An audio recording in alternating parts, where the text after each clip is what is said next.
9 இடத்துல பாகிஸ்தானில் ஸ்ட்ரைக் பண்ணியிருக்கோம். ஸோ இதற்கு பாகிஸ்தான் பதிலடி கொடுக்குமா? பாகிஸ்தான் பதிலடி கொடுத்தா எவ்வளோ நாளுக்குள்ளே கொடுப்பாங்க?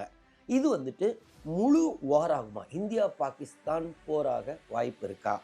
அந்த மாதிரி போர் ஆச்சுன்னா எத்தனை நாள் இது கண்டினியூ ஆகும் அந்த போர்? நாங்கள் ஃபர்ஸ்ட் நியூக்ளியர் பாம்பு போட மாட்டோம்ப்பா, ஆனால் நீங்கள் அடிச்சிங்கன்னா திருப்பி பயங்கரமாக அடிப்போம். சரி, ஒருவேளை வார் வந்துச்சுன்னா நம்ம தமிழ்நாடு தாக்கப்படுமா?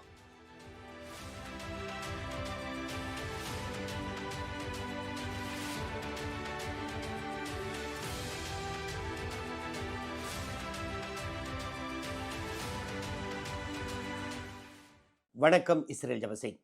நாம் எல்லாரும் எதிர்பார்த்த மாதிரி பெஹல்காம் அட்டாக்குக்கு பதிலடி கொடுக்குற மாதிரி நேற்று நம்முடைய நாடு பார்த்திங்கன்னா 9 இடத்துல பாகிஸ்தானில் ஸ்ட்ரைக் பண்ணியிருக்கோம். ஸோ இதற்கு பாகிஸ்தான் பதிலடி கொடுக்குமா? நம்ம இந்த ஆப்ரேஷனுக்கு ஆப்ரேஷன் சிந்தூர் அப்படின்னு பேர் வச்சுருந்தோம். எதற்காக ஆப்ரேஷன் சிந்தூர்னு பேர் வச்சோம்? சரி, பாகிஸ்தான் பதிலடி கொடுத்தா எவ்வளோ நாளுக்குள்ளே கொடுப்பாங்க? இது வந்துட்டு முழு வார் ஆகுமா? இந்தியா பாகிஸ்தான் போராக வாய்ப்பு இருக்கா? அந்த மாதிரி போர் ஆச்சுன்னா எத்தனை நாள் இது கண்டினியூ ஆகும் அந்த போர்? இந்த மாதிரி போர்லலாம் அட்டாக் பண்ணுவாங்கல்ல, அப்போ அட்டாக் பண்ணுறதுக்கு முன்னாடி அங்கே உள்ள சிவிலியன்ஸ்க்கு வார்னிங் கொடுப்பாங்களா? எப்போ நாங்கள் மிசைல் போட போகிறோம், நீங்களாம் கொஞ்சம் கிளம்புங்க அப்படி சொல்லிட்டு அதுக்கப்புறம் அட்டாக் பண்ணுவாங்களா? இல்லை திடீர்னு வந்து குண்டு விழுமா? தமிழ்நாட்டை பாகிஸ்தானால் அட்டாக் பண்ண முடியுமா? அவ்வளோ தூரம் மிசைல் இருக்கா? சரி, தமிழ்நாடை என்னைக்காவது அட்டாக் ஆயிருக்கா? வேர்ல்டு வார் 1லையோ வேர்ல்டு வார் 2லையோ நாம் தாக்கப்பட்டிருக்குமா? ஸோ இதை பற்றிலாம் இந்த வீடியோவில் பார்ப்போம். ஸோ முதலாவது வந்துட்டு ஆப்ரேஷன் சிந்தூர். நேற்றைய இரவு 1:05க்கு, நடுராத்திரி 1:05லேருந்து 1:30 வரைக்கும், ஸோ சரியாக 25 நிமிஷங்க, 9 இடத்துல அட்டாக் பண்ணியிருக்கோம். இதில் முக்கியமாக கவனிக்க வேண்டியது என்னென்னா, நம்ம அட்டாக் பண்ண இடம் வெறும் பாகிஸ்தான் ஆக்கியபைட் காஷ்மீர் கிடையாது. பஞ்சாப்லேயும் ஒரு சில இடங்களில், 4 இடங்கள் நினைக்கிறேன், பஞ்சாபை அட்டாக் பண்ணியிருக்கோம். பாகிஸ்தானை பொறுத்தவரை பஞ்சாப்ன்றது அவங்களுடைய மோஸ்ட் பவர்ஃபுல் ப்ராவின்ஸு. ஸோ அங்கே இந்த ஜெய்ஷி முகமது அப்படின்றத உடைய தலைவர் அப்படின்னு சொல்லுவாங்க, மசூர் அசாத். ஸோ அவருடைய இடத்தை கூட தாக்கியிருக்கோம் அப்படின்னு சொல்கிறாங்க. அவருடைய நெருங்கிய உறவினர்கள் 10 பேர் இறந்திருக்கிறார்கள் அப்படின்னு சொல்கிறாங்க. So compared to Balakot strike பார்த்திங்கன்னா கேபி அப்படின்ற அவங்களுடைய ஒரு ப்ராவின்ஸில், அது பார்த்திங்கன்னா நம்மளுடைய பார்டரில் தான் இருக்கும். ஆனால் கேபி ரொம்ப முக்கியமான ப்ராவின்ஸ்லாம் கிடையாது. ஆனால் பஞ்சாப்ன்றது அவர்களுடைய பவர்ஃபுல் ப்ராவின்ஸ். பல தலைவர்கள் எல்லாம் அங்கேருந்து தான் வராங்க. ஸோ அந்த ப்ராவின்ஸ்லேயே அட்டாக் பண்ணது மிகப்பெரிய விஷயம். ஸோ இதற்கு எதற்காக ஆப்ரேஷன் சிந்தூர் அப்படின்னு பேர் வச்சோம்னா, பெஹல்காம் அட்டாக்ல பார்த்திங்கன்னா நிறைய ஆண்கள் 26 பேரை கொன்றார்கள் அந்த 5 டெரரிஸ்ட்டு. அப்போது நிறைய பெண்கள், அந்த 26 பெண்கள் விதவையானார்கள். அங்கே இறந்தவர்களுடைய மனைவிகள் கண்ணு முன்னாடியே சுட்டிருக்காங்க. ஸோ அதற்கு பதிலடி கொடுக்குற மாதிரி தான், அதற்காக தான் இந்த சிந்தூர், அந்த பொட்டு, அது அந்த பேர் அதற்காக தான். இன்றைக்கி பார்த்தீங்கன்னா ப்ரீஃபிங் கூடம், ஆர்மியாக இருக்கட்டும் இல்லை ஏர்ஃபோர்ஸாக இருக்கட்டும், லேடி ஆஃபீஸர்ஸ் தான் ப்ரீஃப் பண்ணாங்க, ப்ரெஸ் ப்ரீஃபிங். ஸோ இது ஒரு சிம்பாலிக் கெஸ்டர். நீங்கள் அந்த பெஹல்காம் அட்டாக்கில் இன்னசென்ட் சிவிலியன்ஸை அட்டாக் பண்ணீங்க, ஸோ அதற்கு நாங்கள் பதிலடி தரோம் அப்படின்றதுனால தான் இந்த ஆப்ரேஷன் சிந்தூர் அப்படின்னு சொல்கிறாங்க. சரி, இதற்கு பாகிஸ்தான் பதிலடி கொடுக்குமா? கண்டிப்பாக பாகிஸ்தான் பதிலடி கொடுக்கும். காரணம் என்ன? காரணம் என்னென்னா, Pakistan first of all military state. அதாவது மிலிட்ரி தான் அங்கே, ஆர்மி தான் பவர்ஃபுல், ஆர்மி தான் ரன் பண்ணுவாங்க. பிரைம் மினிஸ்டர்லாம் சும்மா பேருக்கு. பிரைம் மினிஸ்டர், ஒரே ஒரு பிரைம் மினிஸ்டர் கொஞ்சம் எதிர்த்தார் அப்படின்னு பார்த்தீங்கன்னா இம்ரான் கான். ஸோ அவரையும் பதவி இழக்க வச்சாங்க, இப்போ ஜெயிலில் இருக்கிறார். ஸோ பாகிஸ்தானில் பார்த்தீங்கன்னா அவங்க சுதந்திரம் பெற்றதுலேருந்து 1947லேருந்து 2025 வரைக்கும் ஒரு பிரைம் மினிஸ்டர் கூட 5 வருஷ டென்யூரை முடிச்சதில்லைங்க. ஆர்மி எப்படியாவது கவுத்துருவாங்க. So army all in all அங்கே. ஸோ இப்போ ஆர்மி ரூல் தான் நடக்குது. அஃப்கோர்ஸ் ஷெபாஸ் ஷெரீஃப் இருக்கார் பிரைம் மினிஸ்டர், ஆனால் அவர்லாம் ஒரு பேருக்கு தாங்க. ஸோ இப்போ ஆர்மியை பொறுத்தவரை பாகிஸ்தான் ஆர்மி பதிலடி கொடுக்கலன்னா அவங்களுடைய இம்பார்ட்டன்ஸ் அங்கே குறைஞ்சிருங்க. First of all Pakistan army வந்துட்டு ரொம்ப ரொம்ப பவர்ஃபுல். அவங்களுக்கு அவ்வளோ ப்ரிவிலேஜஸ் இருக்குமா. ஒரு 2 வருஷத்துக்கு முன்னாடி கூட பார்த்தீங்கன்னா இந்த பாகிஸ்தான் நிறைய பேர் வீடியோலாம் எடுத்து போட்டாங்க, பாருங்கள் ஸ்விம்மிங் பூல்லாம் வச்சுருக்காங்க அப்படின்னு. இம்ரான் கான் பார்ட்டியை சேர்ந்தவர்கள். அவங்களுக்கும் ஆர்மிக்கும் பிரச்சனை வந்தப்போ. ஸோ எப்பயுமே ஆர்மி ரொம்ப ப்ரிவிலேஜ்டாக இருக்காங்க அப்படின்னு. ஸோ இந்த மாதிரி சூழலில் இப்போ அட்டாக் பண்ணாமல் விட்டா அப்புறம் எதுக்கு இவ்வளோ ப்ரிவிலேஜ் அப்படின்னு பொதுமக்கள் யோசிக்க ஆரம்பிப்பாங்க. இன்னொன்று, ஆர்மினாலே அவங்களுக்கு என்ன, சண்டை போட்டால் தான் அவங்களுக்கு மரியாதை, சண்டை போடுறதுக்காக தான் அவங்க சம்பளம் வாங்குறாங்க. ஸோ இப்போ அவர்களை பொறுத்தவரை பதிலடி கொடுக்கலன்னா அவங்களுடைய ஸ்டாண்டிங் குறைஞ்சிரும். இன்னொன்று பார்த்தீங்கன்னா, நம்மளுடைய பிரதமர் ஒரு சில நாட்களுக்கு முன்னாடி தெளிவாக சொன்னார், நான் டிஃபென்ஸ் ஃபோர்ஸஸ் கிட்ட முடிவு கொடுத்துட்டேன், ஆப்ரேஷனல் ஃப்ரீடம், அவங்க எப்போனாலும் அடிக்கலான்னு. அதே தான் இன்னைக்கு என்ன பண்ணியிருக்காங்கன்னா, பாகிஸ்தானில் வந்துட்டு டிஃபென்ஸ் ஃபோர்ஸ்க்கு நாங்கள் கொடுத்துட்டோம், இனிமேல் எப்போனாலும் அவங்க அடிக்கலாம் அப்படின்னு சொல்லியிருக்காங்க. ஸோ எனி டைம் அவங்க திருப்பி பதில் தாக்குதல் செய்யக்கூடும். இன்னொன்று கவனிச்சிருந்தீங்கன்னா, கடந்த 2 வாரமாக, அதாவது இந்த ஏப்ரல் 22 பெஹல்காம் அட்டாக்குக்கு அப்புறம் நம்ம என்னெல்லாம் பண்ணமோ திருப்பி ஈக்குவலாக அவங்களும் பண்ணுவாங்க. நம்ம diplomatic staff, Pakistan diplomatic staff இத்தனை பேர் அனுப்பிச்சா அவங்க இந்தியன் ஸ்டாஃபை அங்கேருந்து அனுப்புவாங்க. நம்ம வந்துட்டு நம்ம ஏர் ஸ்பேஸை மூடினா அவங்க ஏர் ஸ்பேஸை மூடுவாங்க. ஸோ ஈக்குவலாக தான் பண்ணிக்கிட்டு இருந்தாங்க. இன்னொன்று முக்கியமான நீங்கள் கவனிக்க வேண்டிய விஷயம், பாலக்கோட் ஸ்ட்ரைக். நம்ம வந்துட்டு புல்வாமாக்கு அப்புறம் பாலக்கோட் ஸ்ட்ரைக் 2019 பிப்ரவரி 26 பார்த்தீங்கன்னா, நம்ம பாலக்காட் ஸ்ட்ரைக் பண்ணதுக்கப்புறம் அன்னைக்கு ராத்திரியே அவங்க திருப்பி பதில் தாக்குதல். அதுதான் 5 இடத்துல ஜம்மு அண்ட் காஷ்மீரில் ஜம்மு சைடுன்னு நினைக்கிறேன், அவங்க அட்டாக் பண்ணுறாங்க. அப்போது அட்டாக் பண்ணிவிட்டு திரும்ப போகிற ஃப்ளைட்டை தான் நம்ம ஃப்ளைட்ஸ் போய் பிடிக்க பார்த்தோம். அதான் அபிநந்தன், அவர் வந்துட்டு அங்கே போகும்போது தாக்குதல் ஆகி அந்த ஃப்ளைட் விழுந்து அவர் எஜெக்ட் ஆகிட்டார். ஸோ அதே தான் இப்போவும் நடக்கும். ஸோ கண்டிப்பாக அவங்க பதிலடி கொடுக்காமலாம் இருக்க மாட்டாங்க. ஸோ என்னைக்கு பதிலடி கொடுப்பாங்க? மோஸ்ட்லி இன்னைக்கு ராத்திரியாக இருக்கலாம், இல்லை நாளைக்கு ராத்திரியாக இருக்கலாம், மேக்ஸிமம் இன்னையிலேருந்து 3வது நாள் ராத்திரி. அதுக்கு மேலே போகாதுன்னு நினைக்கிறேன். மோஸ்ட்லி இன்னைக்கு ராத்திரியே அவங்க திருப்பி கவுண்டர் அட்டாக் பண்ணலாம். சரி, கவுண்டர் அட்டாக் பண்ணால் நம்ம என்ன பண்ணுவோம்? நம்மக்கிட்ட கண்டிப்பாக ஆன்டி மிசைல் சிஸ்டம் இருக்குது. அவங்கக்கிட்டையும் ஆன்டி மிசைல் சிஸ்டம் இருக்குது, நம்மக்கிட்டையும் ஆன்டி மிசைல் சிஸ்டம் இருக்குது. ஸோ அவங்க ஏர்கிராஃப்ட்ஸ் உள்ளே வர மாதிரி தான் நம்ம ஏர்கிராஃப்ட்ஸ் போய் ஃபைட் பண்ணுவோம். இருந்தாலும் அவங்கக்கிட்ட நிறைய மிசைல்ஸும் இருக்குது. அப்தலி, கௌரி, இந்த மாதிரி நிறைய மிசைல்ஸ் இருக்குது. ஸோ அந்த மிசைல் மூலமும் தாக்குதல் நடத்தலாம்.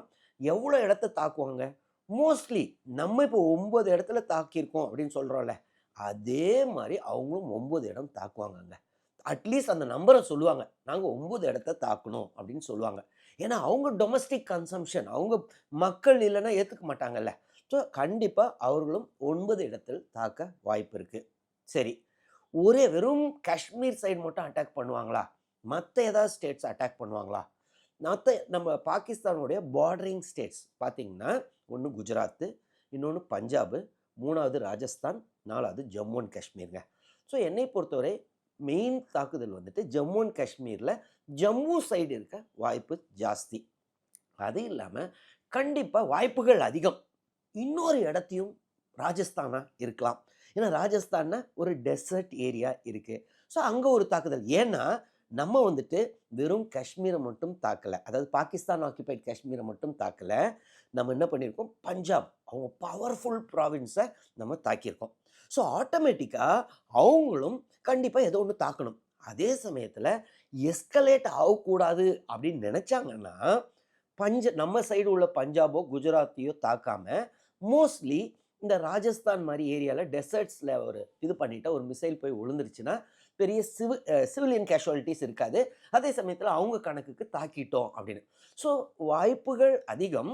இந்த ஒரு ஸ்டேட் இல்லாமல் வெறும் காஷ்மீர், நம்மளுடைய காஷ்மீர் பகுதி இல்லாமல் இன்னும் ஒரு பகுதியிலும் மெயினாக ராஜஸ்தானில் தாக்க வாய்ப்புன்னு எனக்கு தோணுது. சரி, இது ஃபுல் ப்ளோன் வார் ஆகுமா? அதாவது இந்தியா பாகிஸ்தான் வார் ஸ்டார்ட் ஆக போகுதா? ஸோ இது பார்த்தீங்கன்னா நம்ம சைடில் இருந்து ரொம்ப தெளிவாக நேற்று அந்த பிஐபி நோட் பார்த்தீங்கன்னா, ப்ரெஸ் இன்ஃபர்மேஷன் பியூரோவில் கிளியராக நம்ம என்ன சொல்லியிருக்கோம்னா, இது மெயினாக யாருக்காக, நம்ம மக்களுக்காக இல்லை, உலகத்துக்கு நம்ம சொல்லியிருக்கோம். மெயினாக ஏங்க நாங்கள் தாக்கியிருக்கோம் ப்ரிசிஷன் டார்கெட், அதாவது வேற எங்கேயும் தாக்கலை, மிலிட்ரி எஸ்டாப்ளிஷ்மெண்ட்டெல்லாம் தாக்கலை, ப்ரிசைஸாக டெரரிஸ்ட் லொக்கேஷன்ஸை மட்டும் அடித்தோம். சிவிலியன் கேஷுவாலிட்டி கிடையாது. இதை வந்துட்டு நாங்கள் எஸ்கலேட் பண்ணுற மாதிரி தாக்கலை. ஸோ தெளிவாக இதில் என்ன இருக்குது, எஸ்கலேட் பண்ணுற மாதிரி தாக்கலைன்னா எங்களுக்கு எஸ்கலேஷன் வேண்டாம், எங்களுக்கு வார் வேண்டாம் அப்படின்றத நம்ம தெளிவாக சொல்லியிருக்கோம். இன்னொன்னு பார்த்தீங்கன்னா, இன்னைக்கு நம்மளுடைய ஆர்மியோடைய அந்த எக்ஸ் வலைத்தளத்தில நினைக்கிறேன், ஜஸ்டிஸ் சர்வ்ட் அப்படின்னு போட்டிருக்கோம். அதாவது நம்ம ஜஸ்டிஸ் குடுத்துட்டோம். பெஹல்காம்க்காக நம்ம ஜஸ்டிஸ் சர்வ்ட். ஸோ அப்படின்னா என்ன அர்த்தம்? முடிஞ்சிருச்சு அப்படின்னு அர்த்தம். ஸோ நம்ம சைட்ல இருந்து இது ஃபுல் ப்ளோன் வாராக வாய்ப்பு இல்லை. இதோட நம்ம நிறுத்திக்கிறோம் அப்படின்ற மாரி தான் நம்மளுடைய மெசேஜ். அதே சமயத்துல அந்த சைடு பாகிஸ்தான் சைடுல என்ன? அவங்களுக்கு ஃபுல் ப்ளோன் வார் வேணுமா? அவங்களுக்கும் கண்டிப்பா ஃபுல் ப்ளோன் வார் வேணும்னு ஆசைப்பட மாட்டாங்க. ஏன் காரணம் என்னன்னா, வார்னா அவ்ளோ சிவிலியன் கேஷுவாலிட்டீஸ் நடக்கும். 2 சைடும் நியூக்ளியர். ஸோ அவங்க ஏற்கனவே எக்கனாமிக் ஹார்ட்ஷிப்ல இருக்கிறாங்க. ஸோ அவங்களுக்கும் கண்டிப்பா ஃபுல் ப்ளோன் வார் வரணும்லாம் யோசிக்க மாட்டாங்க. அதனால தான் பார்த்தீங்கன்னா, சில நாட்களாவே பெஹல்காம்க்கு அப்புறமே பார்த்தீங்கன்னா, அவங்க நெறைய கண்ட்ரீஸ அப்ரோச் பண்ணாங்க. இதோ பாருங்கங்க எங்களுக்கும் அதுக்கும் சம்மந்தம் இல்ல. இந்தியா வந்துட்டு எங்க மேல ப்ளேம் பண்றாங்க. ஆனா இன்ன வரைக்கும் அந்த 5 டெரரிஸ்ட்டு அவங்களுடைய பகுதிக்குள்ள தான் இருக்கிறாங்க. அவங்கள பிடிக்க மாட்டிக்கிறாங்க. அவங்கள பிடிக்காம எங்க மேல இன்னும் ப்ளேம போட்டுக்கிட்டு இருக்காங்க. நாங்களும் அத கண்டெம் பண்றோம். ஸோ யுனைட்டட் நேஷன் செக்யூரிட்டி கவுன்சில்ல அவங்களும் இப்போ ஒரு மெம்பர் அந்த 15 இதுல. ஸோ அங்கேயும் ஒரு மீட்டிங் கூட்டுனாங்க. ஸோ அவங்களே பொறுத்தவரை இது வார் வேணான்னு தான் பார்ப்பாங்க. அதே சமயத்துல இப்ப நம்ம ஸ்ட்ரைக் பண்ணனால திருப்பி அவங்க ஸ்ட்ரைக் பண்ணி தான் ஆவணும். அவங்களுடைய கம்பல்ஷன். சரி. அப்போ ஃபுல் ப்ளோன் வாராக வாய்ப்பு இருக்கா? வாய்ப்பு இருக்கு. எப்படி?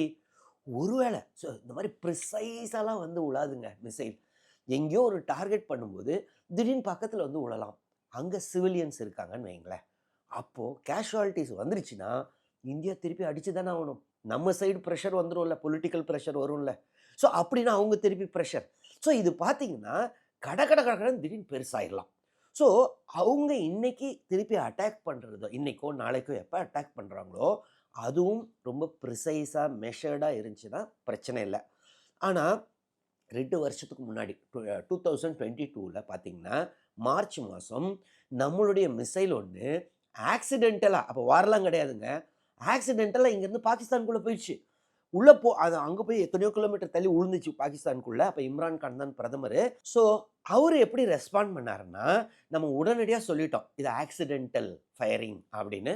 ஸோ அவரும் பார்த்தீங்கன்னா, அதை எஸ்கலேட் பண்ணல. ஸோ இம்ரான் கானை பொறுத்தவரை அவர் கொஞ்சம் இண்டிபெண்டன்ட். அவருக்கும் ஆர்மிக்கும் பிரச்சனை போய்க்கிட்டு இருந்துச்சு. அவர் இண்டிபெண்டன்ட்டா டெசிஷன் எடுக்கிறாரு. இப்ப அந்த மாரி அங்க இண்டிபெண்டன்ட்டா டெசிஷன் எடுக்க ஆள் இல்ல. இன்னொரு ஒரு முக்கியம், இந்த மாரி ஆக்சிடென்டல் ஃபயரிங்கே இப்படி ஆகுதுன்னா, மிசைல் சண்டைன்னு வந்துச்சுன்னா, இப்ப அவங்க ஸ்ட்ரைக் பேக் பண்ணும்போது, ஏதோ ஒரு மிஸ்கால்குலேஷன்ல ஏதோ ஒண்ணு அடிச்சிருச்சுன்னா, அடுத்தது அது ஃபுல் ப்ளோன் அவுட் வார் ஆகும். ஸோ அவங்களை பொறுத்தவரை என்ன சொல்லுவாங்க? இன்னைக்கு அடிச்சதுக்கு அப்புறம் இன்னைக்கோ, நாளைக்கோ அடிச்சதுக்கு அப்புறம் என்ன சொல்லுவாங்கன்னா, அதே மாரி அடிச்சுட்டோம். பயங்கரமான கேஷுவாலிட்டின்னுவாங்க. ஒரு நல்ல விஷயம் என்ன பண்ணியிருக்கோம்னா, நம்ம நாட்ல இப்ப பாகிஸ்தான்ல உள்ள எல்லா பத்திரிகை இல்ல நான் இன்னைக்கு வந்து அவங்க சைடு என்னதான் சொல்றாங்க அப்படின்ட்டு சர்ச் பண்ணி பார்த்தா எதையுமே நம்மளால ஆக்சஸ் பண்ண முடியல.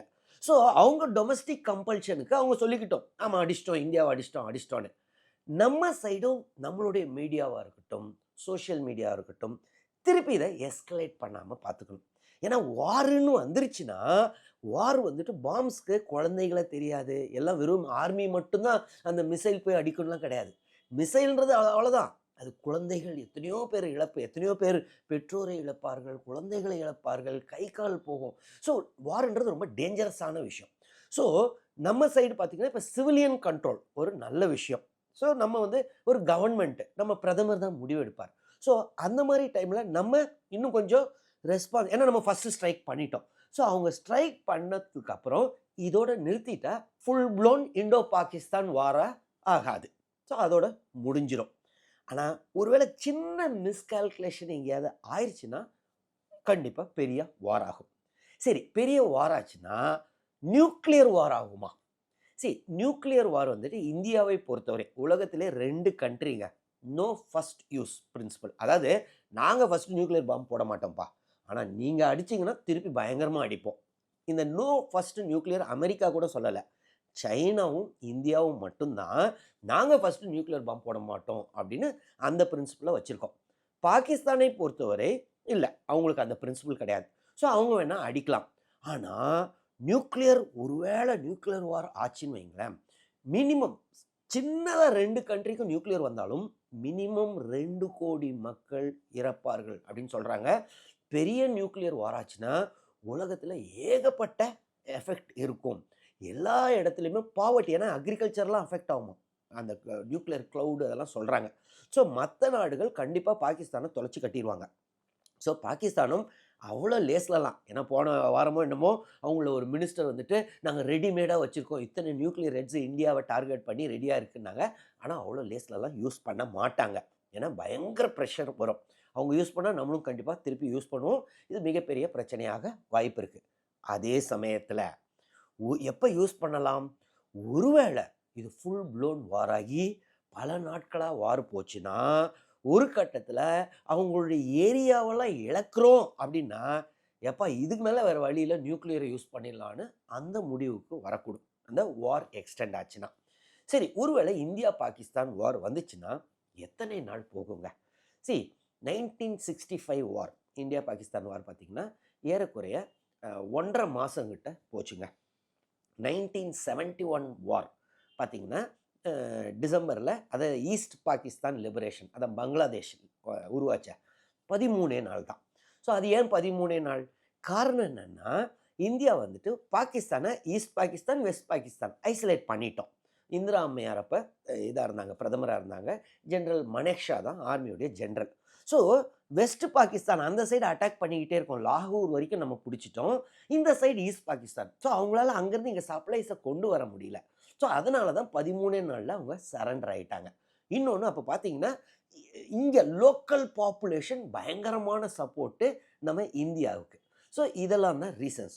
ஸோ இப்போ அந்த மாதிரி வார் வந்துச்சுன்னா கண்டிப்பாக நம்ம 1971 இல்லை, 1999 கார்கில் வார் டைமில் கூட இல்லை. இப்போ இன்னும் அட்வான்ஸ், அதாவது இப்போல்லாம் ரொம்ப நாள் போகும். உதாரணத்துக்கு உக்ரைன் ரஷ்யா வார்னு வைங்களேன். உக்ரைன் நான் என்ன நினச்சேன் இனிஷியலாக, ரஷ்யா இமீடியட்டாக பிடிச்சிரும் உக்ரைனு, ஏன்னா சின்ன நாடுன்னு. இருந்தாலும் பார்த்தீங்கன்னா எத்தனையோ நாட்களாக, எத்தனையோ வருஷங்களாக போய்கிட்டு இருப்பாருங்க. ஸோ அதனால் இந்தியாவுக்கும் பாகிஸ்தானுக்கும் வார் வந்துச்சுன்னா கண்டிப்பாக பல நாட்கள் போகும். யார் ஜெயிப்பா? கண்டிப்பாக இந்தியா தாங்க ஜெயிக்கும். ஏன்னா நம்ம ஆர்மி வைஸ் பார்த்திங்கன்னா டிஃபென்ஸில் அவங்களோட பல மடங்கு நம்ம ஜாஸ்தி, அதில் டவுட்டே கிடையாது. அதே சமயத்தில் இப்போ உக்ரைனுக்கு அமெரிக்கா போன்ற நாடுகள் சப்போர்ட் பண்ணுற மாதிரி பாகிஸ்தானுக்கு சைனா சப்போர்ட் பண்ணும், நிறைய மிசைல்ஸ்லாம் கொடுப்பாங்க. ஸோ அதனால் வார் கண்டினியூ ஆகிட்டே இருக்கும். சரி, ஒருவேளை வார் வந்துச்சுன்னா நம்ம தமிழ்நாடு தாக்கப்படுமா? முதலாவது வேர்ல்டு வார் 1, 2லலாம் தாக்கப்பட்டதா? வேர்ல்டு வார் 1ல் பார்த்தீங்கன்னா திடீர்னு இந்த ஜெர்மன், அப்போ வந்து நம்ம பிரிட்டன் கீழே இருந்தோம். ஸோ எம்டன்னு ஒரு கப்பல் வந்துட்டு நம்ம சென்னை மெட்ராஸ் ஹார்பரில் வந்து திடீர்னு வந்து அட்டாக் அடித்து படபடன்னு பாம்பை போட்டுட்டு, நிறைய அந்த கப்பலில் இதில் எண்ணெய் கப்பல்லாம் இருந்துச்சான், அதிலெல்லாம் பாம்பை போட்டுட்டு ஹைகோர்ட் காம்பவுண்ட் வரைக்கும் ஒரு பாம்பு வந்து விழுந்திருக்கு. அப்புறம் டக்குன்னு போயிடுச்சான். வந்ததும் தெரியாதான், போனதும் தெரியாதான். அதனால தான் நம்ம இப்பயும் பார்த்தீங்கன்னா நிறைய பேர் பெரிய எம்டனா அப்படின்னு கேட்போம். அந்த எம்டன்றன்னா என்னென்னா திடீர்னு வந்து அட்டாக் பண்ணிவிட்டு ஓடி போயிடுறவன். ஸோ அதான் எம்டன்றது. அதே சமயத்தில் வேர்ல்டு வார் 2ல் பார்த்தீங்கன்னா நம்ம மேலே அட்டாக் வரலை. ஆனால் 1942 என்னமோ பார்த்தீங்கன்னா ஜப்பான் கொஞ்சம் கொஞ்சமாக சிங்கப்பூர் வரைக்கும் பிடிச்சிட்டாங்கங்க. சிங்கப்பூர், இன்ஃபேக்ட் அந்தமான் நிக்கோபார் வரைக்கும் பிடிச்சிட்டாங்க. அப்போ இன்டெலிஜென்ஸ் இன்ஃபர்மேஷன் என்ன சொல்லிச்சான்னா மெட்ராஸை கண்டிப்பாக பிடிக்க போகிறாங்க. அப்போ மெட்ராஸில் இருந்த 80% பாப்புலேஷன் ஊர் பக்கமெல்லாம் மூவ் ஆக ஆரம்பிச்சிட்ருக்காங்க. போகிற வழியில் பார்த்தீங்கன்னா இந்த மரங்கள்லாம் இருக்குல்ல, அங்கெல்லாம் கீழே தங்கியிருக்காங்க. ஆனால் சுற்றி இருந்த மக்கள்லாம் அந்த கிராமத்து மக்கள் மரத்துக்கு கீழே தங்கணுன்னாலும் வாடகை கேட்டிருக்காங்க. ஸோ வார்னா ஒரு லேசுப்பட்டது கிடையாது. ஸோ இந்த மாதிரி ப்ரெஷர், அப்போ கவர்மெண்ட்டே சொல்லியிருக்காங்க யாரெல்லாம் வெக்கேட் பண்ண முடியுமோ கிளம்பி போயிருங்கன்னு. ஒரு கட்டத்தில் ஏப்ரல் 14 அப்படின்னு நினைக்கிறேன், அன்றைக்கி பார்த்தீங்கன்னா மெட்ராஸில் இருந்த ஜூவில் திடீர்னு யோசிச்சாங்களாம், ஏங்க ஒருவேளை ஜப்பான் வந்து பாம்பு போட்டால் ஜூவில் பாம்பு விழுந்துச்சுன்னா வைல்டு அனிமல்ஸ்லாம் என்ன ஆகும், மக்களை தாக்கும்ல அப்படின்னு சொல்லி மலபார் போலீஸ் யூனிட் வந்து அங்கே இருந்த சிங்கம், புலி, சிறுத்தை, பாம்புகள் எல்லாத்தையும் அடித்து கொண்டுட்டுருக்காங்க, சுட்டு கொண்டிருக்காங்க. ஏன்னா வார் வந்துருச்சுன்னா என்ன ஆகுது அப்படின்னு. ஸோ இது வந்து வார்ன்றது ரொம்ப மோசமான விஷயம். இதே மாதிரி பார்த்திங்கன்னா யூகேல இந்த மாதிரி 1939 நினைக்கிறேன், இந்த மாதிரி வார் எப்போனாலும் இவங்க ஜெர்மன் வந்து அடிச்சிட போகிறாங்கன்னு அங்கே இருந்த பெட்ஸ் எல்லாம் என்ன சொல்லியிருக்காங்க, யாரெல்லாம் நாய் பூனை வளர்க்குறீங்களோ தயவுசெய்து எங்கேயாவது வெளியில் அனுப்பிச்சிருங்க, இல்லைன்னா அதுங்களுக்கு விஷம் கொடுத்து கொண்டுருங்க, ஏன்னா அதுங்க கஷ்டப்பட்டுரும் இல்லைனான்னு. ஏறக்குறைய 8 லட்சம் பெட்ஸை வந்துட்டு வளர்த்தவங்களே கவலையோட அந்த இது கொடுத்து கொண்டுட்டு இருக்காங்க. காரணம் என்ன? எல்லாம் நம்மலாம் ஓடணும். அப்புறம் இதுங்க என்ன தவிக்க போதோ, கஷ்டப்பட போதோ, அதுக்கு பெட்டர் நம்ம இப்படி பண்ணிடலாம் அப்படின்னு. ஸோ இந்த வார்ன்றது வெறும் மனுஷனை மட்டும் பாதிக்காது, வெறும் ஆர்மியை மட்டும் பாதிக்காது, எல்லோரும் பாதிக்கப்படுவார்கள். ஸோ வார்ன்றது ரொம்ப ரொம்ப மோசமான விஷயம். சரி, வார் வந்துச்சுன்னா பாகிஸ்தானால தமிழ்நாட்டை தாக்க முடியுமா? ஏன்னா பாகிஸ்தான் எங்கேயோ இருக்குல்ல. நம்மளாம் என்ன யோசிப்போம்? என்ன அடிபட்ட என்ன பஞ்சாபு அந்த சைடு உள்ள ஸ்டேட்ஸ் தானே அஃபெக்ட் ஆகும், நமக்கு பிரச்சனை இல்லை அப்படின்னு யோசிப்போம். பாகிஸ்தான்கிட்ட மிசைல்ஸ்லாம் என்ன இருக்குன்னா, அப்தலி, கஸ்னவி, கௌரி, இந்த மிசைல்ஸ்லாம் நம்ம வரைக்கும் வராது. ஆனால் அதே சமயத்தில் ஷாஹின் 2 அந்த மிசைலோடைய ரேஞ்ச் பார்த்தீங்கன்னா 2500 கிலோமீட்டர். ஷாஹின் 3 பார்த்தீங்கன்னா அதோட ஜாஸ்தி, 2750 என்னமோ. ஸோ அந்த ஷாஹின் 3யை வச்சு கன்னியாகுமரியை கூட அடிக்கலாம், அந்தமான் நிக்கோபரை கூட அடிக்கலாம். ஸோ அது எல்லாம் இன்னொரு முக்கியமான விஷயம், நியூக்ளியர் வார்ஹெட்டை கொண்டு வரக்கூடிய மிசைல் அது. ஸோ அப்போ மிசைல் வந்து நம்மளை தாக்கிருமா? தாக்கலாம். ஃபுல் டைம் வார் வந்துச்சுன்னா தாக்கலாம். அதே சமயத்தில் ஆன்டி மிசைல் சிஸ்டமும் நம்மகிட்ட இருக்குது. ஸோ அவ்வளோ தூரம் ட்ராவல் பண்ணும்போது நடுவில் இன்டர்செப்ட் பண்ண வாய்ப்பு இருக்குது. ஆனால் இந்த மாதிரி இஸ்ரேல்லாம் ரொம்ப அட்வான்ஸ்டு அப்படின்னு சொல்லுவாங்க இந்த மாதிரி வார் இதில். ஏன்னா காலங்காலமாக அவங்க 1950லேருந்து வார்னு இருக்கிறவங்க. ஆனால் அவங்களாலே கூட நிறைய வாட்டி பார்த்தீங்கன்னா அவ்வளோ வார்லேயே இருக்கிறவங்களால கூட சில மிசைல்ஸ் எல்லாம் அவங்களால ப்ரிவெண்ட் பண்ண முடியாது, விட்டுருவாங்க. ஸோ அந்த மாதிரி ஆச்சுன்னா கண்டிப்பாக பாகிஸ்தான் மிசைல்ஸு தமிழ்நாட்டையும் தாக்கக்கூடும். சரி, இந்த வீடியோவில் நம்ம இந்தியா பாகிஸ்தான் வார் வருமா அப்படின்னு நம்ம பார்த்தோம். உங்களை பொறுத்தவரை உங்களுடைய வியூ என்ன? இந்தியா பாகிஸ்தான் வார் வருமா? இன்னொன்று, பாகிஸ்தான் வந்துட்டு இப்போ நம்ம ஸ்ட்ரைக் பண்ணிட்டோம் அவங்கள, அவங்க ஸ்ட்ரைக் பேக் பண்ணுவாங்களா? என்னை பொறுத்தவரை அவங்க கண்டிப்பாக ஸ்ட்ரைக் பேக் பண்ணுவாங்கன்னு தான் நான் நினைக்கிறேன். நீங்கள் என்ன நினைக்கிறீங்க? அதை பற்றிலாம் கமெண்ட்ஸில் எழுதுங்க, நானும் பார்த்து தெரிஞ்சுக்கிறேன். அது இல்லாமல் இந்த வீடியோவில் ஏதாவது டவுட்ஸ் இருந்துச்சுனாலும் கமெண்ட்ஸில் எழுதுங்க, நான் கிளாரிஃபை பண்ணுறேன். தொடர்ந்து இந்த சேனல் மூலமாக சந்திப்போம். நன்றி, வணக்கம்.